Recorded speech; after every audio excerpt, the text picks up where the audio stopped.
Bismillahirrahmanirrahim. Assalamualaikum warahmatullahi wabarakatuh.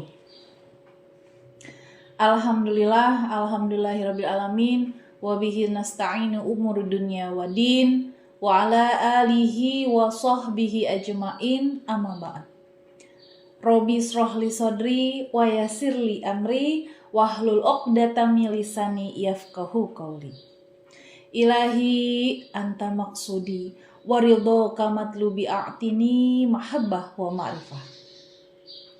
Pertama-tama marilah kita panjatkan puja-puji syukur kehadirat Allah Subhanahu wa taala yang mana telah memberikan kita kesehatan dan juga kenikmatan sehingga kita dapat berkumpul di tempat yang barokah ini.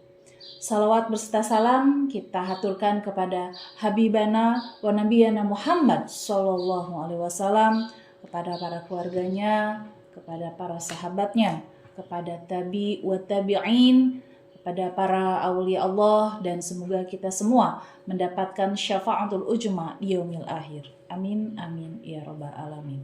Saya ucapkan terima kasih kepada ikhwan akhwat yang mana pada hari ini sudah meluangkan waktu dan berkenan untuk hadir di kegiatan Amaliyah Manaqib Tuan Syekh Abdul Qadir Jailani, yang mana hadir secara offline dan juga hadir secara online.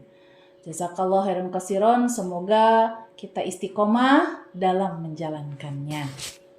Terima kasih juga kepada para donatur yang sudah menginfakkan, sedekahkan sebagian hartanya ya pada halaqah.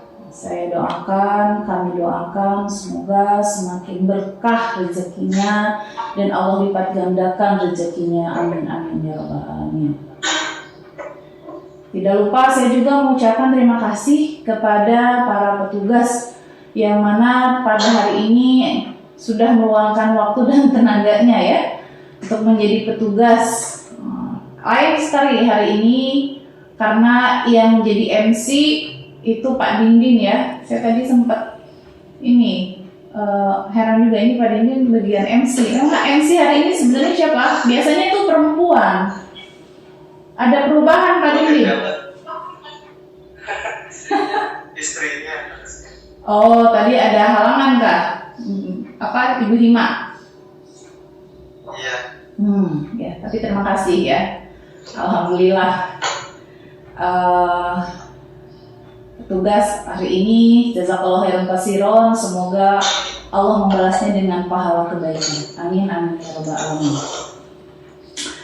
Baik, untuk bulan ini saya ingin sedikit membahas dan sharing mungkin kepada ikhwan akhwat semua mengenai metode talqin zikir. Kalau kemarin kita membahas mengenai bagaimana kualitas zikir, untuk kali ini saya ingin membahas metode talqin zikir. Metode talqin zikir di Qadiriyah wa Naqsabandiyah ya, di thariqah kita PKN ya, PKN Pondok Pesantren Suryalaya itu ada dua ya. Yang pertama yaitu talqin zikir suluk dan metode talqin zikir tabaruk. Apa bedanya nih ya?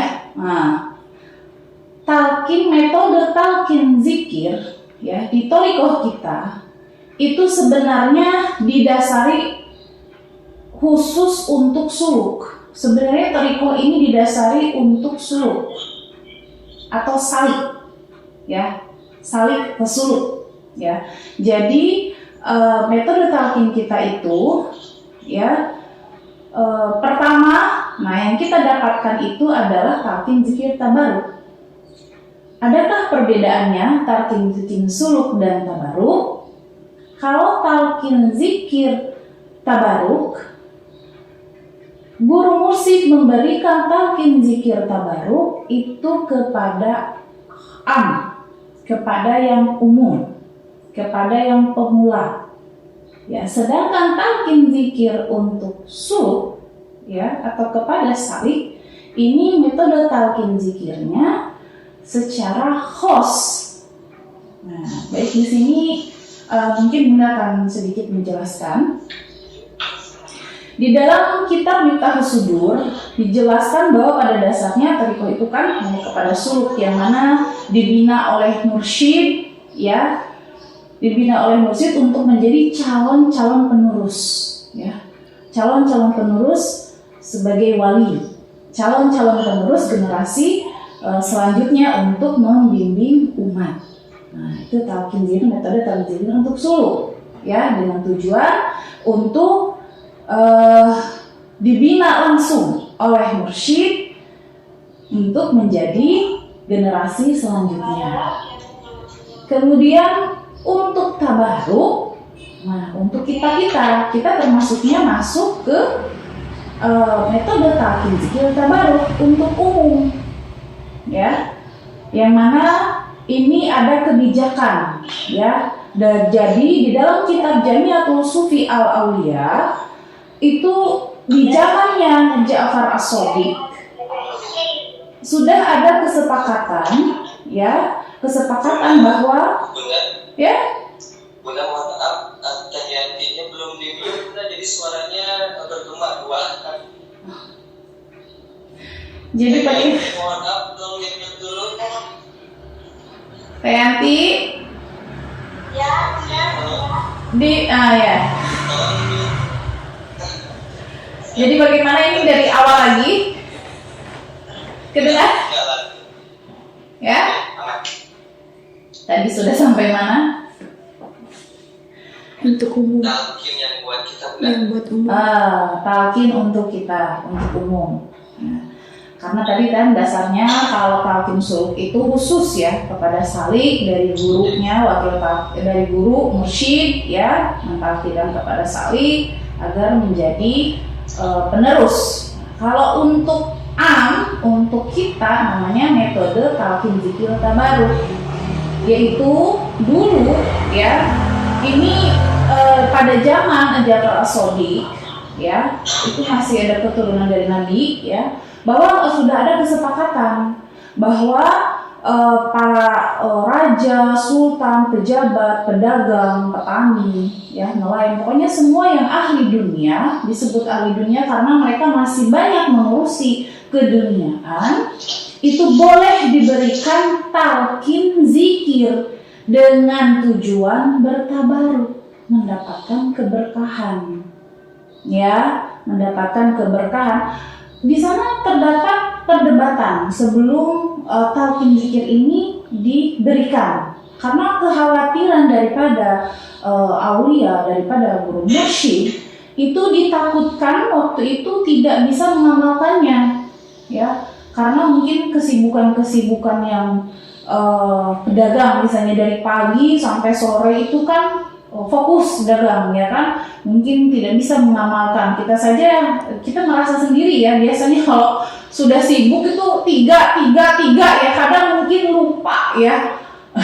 Jadi itu yang dikhawatirkan sebenarnya. Dulu itu tidak boleh. Dulu tuh sempat ada perdebatan, dikhawatirkannya tidak dapat mengamalkan karena suluk yang sebenarnya, pengamalan yang sebenarnya itu kan tidak boleh melepaskan yang namanya zikir. Itu hanya 3 itu sebenarnya hanya rusuk sebenarnya. 165 itu hanya betul-betul standar, hanya betul-betul kebijakan.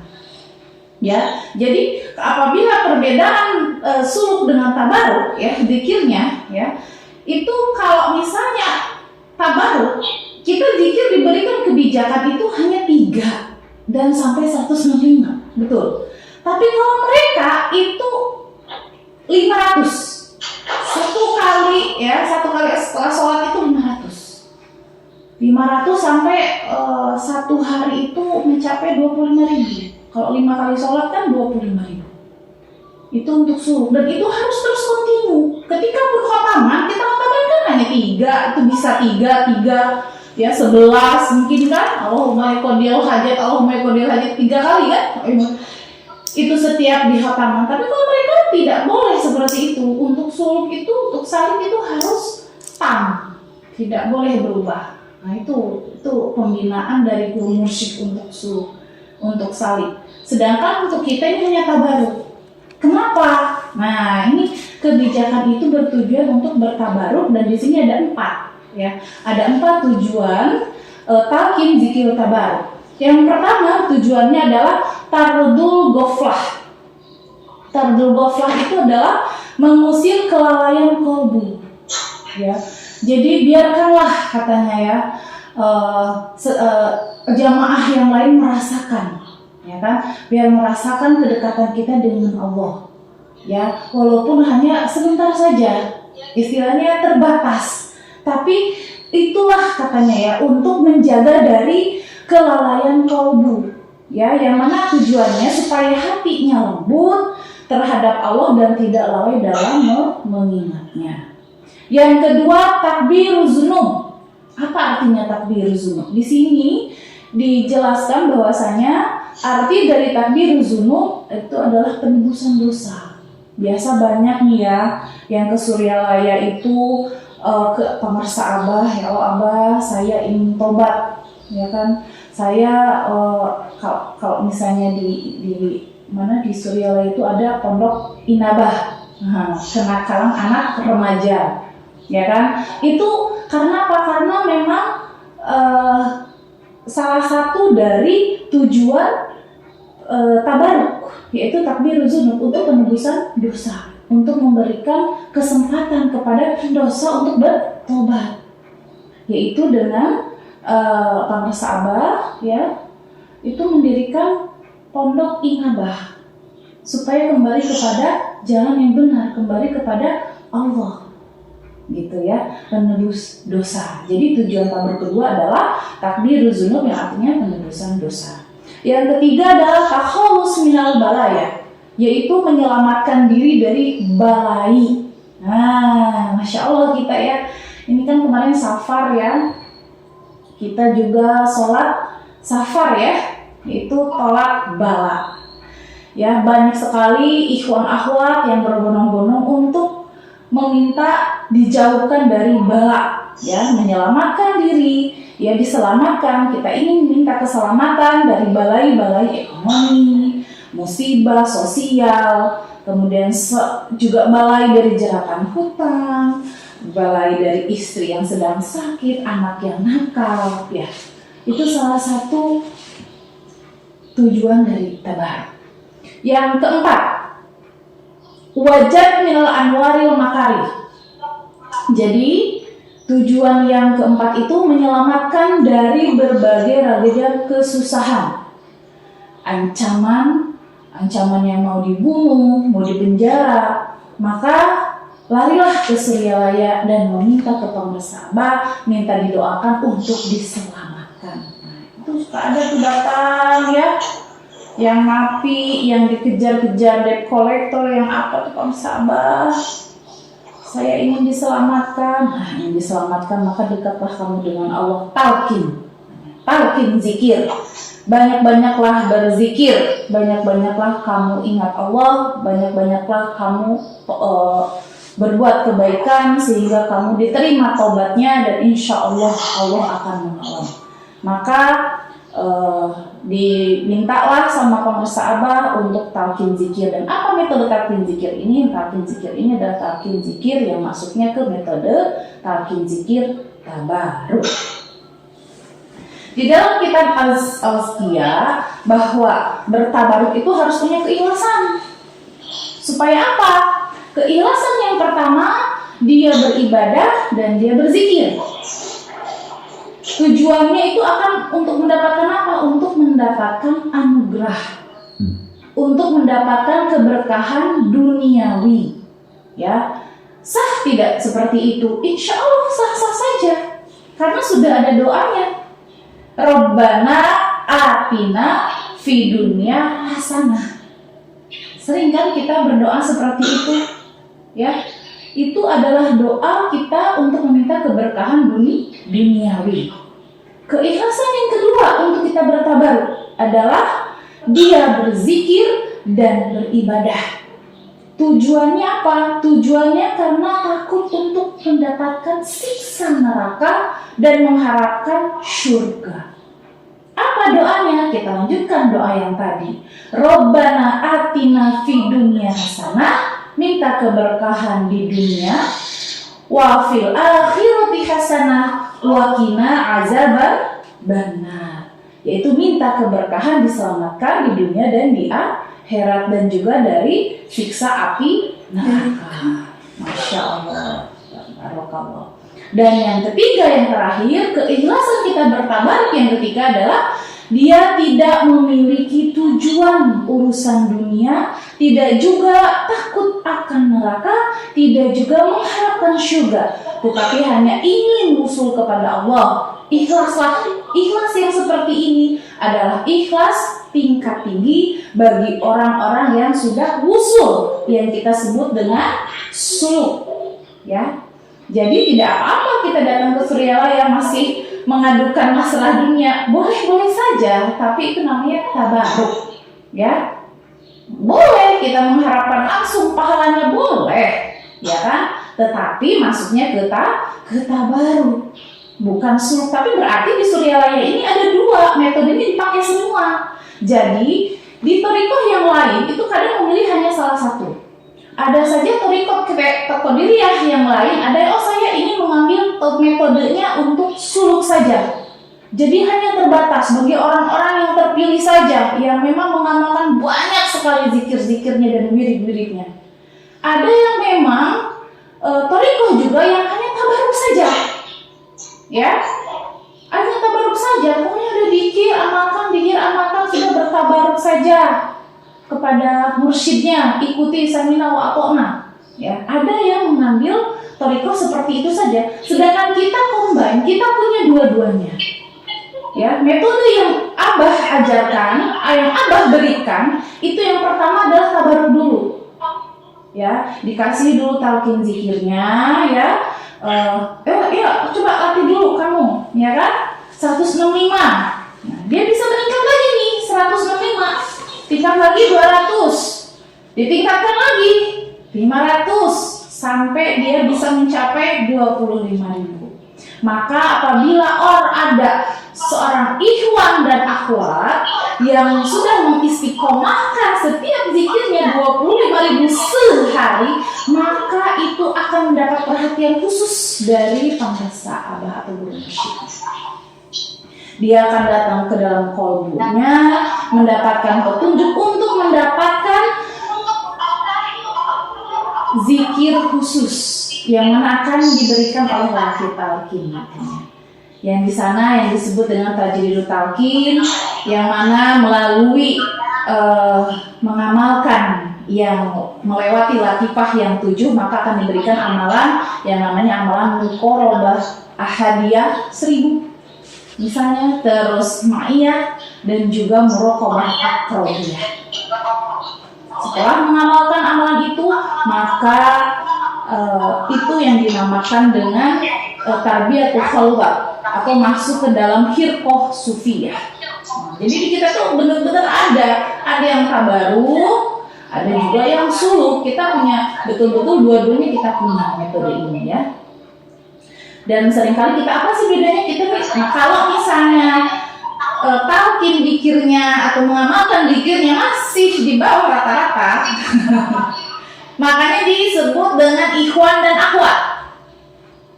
Tetapi apabila ya seorang ikhwan akhwat yang sudah sampai kepada tahapannya suluk, maka disebut dengan murid. Makanya suka ada orang bicara, semoga kita diterima jadi muridnya bersahabat. Terus kita apa? Ya kan begitu ya. Nah itu jawabannya. Jawabannya itu karena kita masih dalam tahap tabaruk, bukan suluk. Tapi nggak apa-apa. Tapi nanti saya ingin dong jadi seorang salik, ingin saya bersuluk seperti itu. Maka istiqomahkan saja, diperbanyak zikir dan juga diistiqomahkan zikirnya seperti itu yang tadi saya sampaikan, begitu. Dan suluk ini sudah lama ya, jadi thariqah itu sebenarnya sudah lama ya masuk ke Pulau Jawa dan juga dipengaruhi oleh beberapa budaya. Ya, salah satunya yaitu jadi kita punya tokoh ya, tokoh sufi yang sudah suluk itu dipengaruhi oleh budaya Jawa seperti suluk Malang Sumirang yang mana disampaikan oleh Sunan Panggung, kemudian suluk Ujil yang disampaikan oleh Sunan Bonang, kemudian ada suluk Dewa Ruci yang mana disampaikan oleh Sunan Kalijaga. Jadi nanti mungkin ya untuk keterangannya atau kisah-kisahnya nanti mungkin kita menyusul ya, menyusul. Mungkin ini saja yang bisa saya sampaikan. Semoga bermanfaat dan kita juga diberikan keistiqomahan dalam mengamalkan Thariqat Thariqah Naqsabandiyah. Tetap wa'tasimu bihablillah wa'tasimu bihablillah wa'tasimu bihablillah. Wassalamualaikum warahmatullahi wabarakatuh. Waalaikumsalam warahmatullahi wabarakatuh.